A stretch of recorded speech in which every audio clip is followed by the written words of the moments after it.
तो चलो आज एक रियल लाइफ एग्जांपल के थ्रू समझते हैं कि आरएजी क्या होता है। ठीक है, तो आरएजी क्या होता है। तो आरएजी का सबसे पहले हम फुल फॉर्म देखते हैं। तो इसका फुल फॉर्म होता है रिट्रीवल ऑगमेंटेड जनरेशन। ठीक है, करेक्ट। ये हो गया आरएजी का हमारा फुल फॉर्म।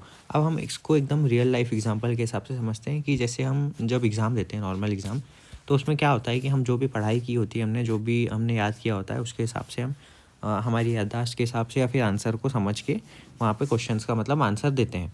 तो अगर वहाँ पे कोई ऐसा क्वेश्चन आ जाता है कि जिसका आंसर हमें नहीं पता है, तो हम क्या करते हैं कि कुछ भी उसमें आंसर मिक्स विक्स करके और कुछ भी लिख के आ जाते हैं ताकि थोड़ा बहुत कुछ मिल जाए। ठीक है, पर अगर इसी तरीके से हम बात करें ओपन बुक एग्ज़ाम की, तो उसमें क्या होता है कि हमें उसमें एक बुक दे दी जाती है कि ये जो क्वेश्चन है इस बुक से आप रेफरेंस लेके उसका आंसर दे सकते हो, है ना।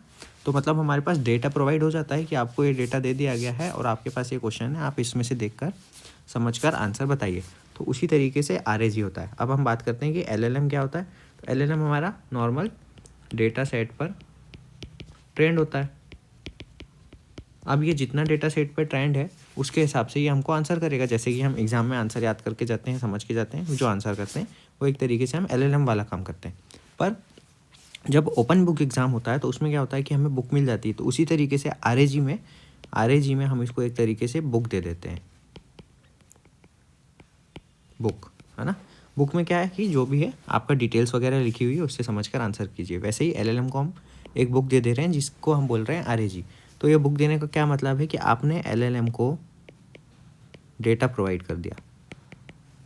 किस चीज़ का डेटा? जिस टाइप का आपको आंसर चाहिए। आपको चाहिए तो पॉलिसी आप लगा लो, वहाँ पे कुछ आपकी कंपनीज की पॉलिसी हो, एजुकेशन के कुछ रूल्स हों, या फिर किसी भी तरीके का हम डेटा जो है यहाँ पे अलग से एलएलएम को दे सकते हैं, ताकि जो एलएलएम इस डेटा पे अगर ट्रेंड नहीं है, अब जैसे लीव पॉलिसी देखी जाए किसी कंपनी की, तो हर कंपनी की पॉलिसी जो है वो अलग अलग होती है। तो एलएलएम इतने कंपनीज के लिए ट्रेंड तो हो नहीं सकता है।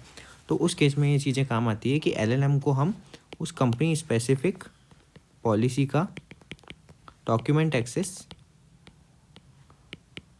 दे दें। मतलब एक तरीके से हमने इसको बुक दे दी है। अब ये बुक में से समझकर हमें आंसर बता सकता है।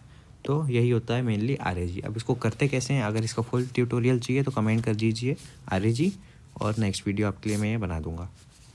Thank you.